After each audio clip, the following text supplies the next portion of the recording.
उपमहापौर पदाच्या निवडणुकीच्या पार्श्वभूमीवर शिवसेनेत मोठ्या हालचालींना वेग आला होता। महापालिका मुख्यालयात नामनिर्देशन अर्ज भरण्याची प्रक्रिया सुरू असतानाच शिवसेनेचे आमदार, पक्षाचे समन्वयक व उमेदवार अचानक आपल्या कार्यकर्त्यांसह बाहेर निघून गेल्याने राजकीय वर्तुळात खळबळ उडाली होती।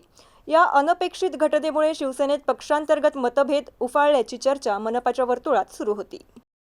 उपमहापौर पदासाठी इच्छुकांची संख्या अधिक असल्याने पक्षांतर्गत गटबाजी वाढली आहे। कोणाला उमेदवारी द्यावी, कोणाला डावलावे यावरून स्थानिक पातळीवरून ते वरिष्ठ नेतृत्वापर्यंत अस्वस्थता पसरल्याचे सांगितले जात आहे। काही नेत्यांचा निर्णय प्रक्रियेत विश्वासात न घेतल्याची नाराजी असल्याचीही चर्चा आहे। उमेदवारीवरून नाराजी, अंतर्गत समन्वयाचा अभाव किंवा वरिष्ठ पातळीवरील निर्णयांबाबत असहमती यामुळे ही घडामोड घडल्याची शक्यता वर्तवली जात होती। दरम्यान या प्रकरणावर शिवसेनेच्या अधिकृत भूमिकेबाबत अद्याप स्पष्टता आलेली नव्हती। उपमहापौर पदाच्या निवडणुकीत या घडामोडींचा काय परिणाम होणार याकडे सर्वांचे लक्ष लागले होते।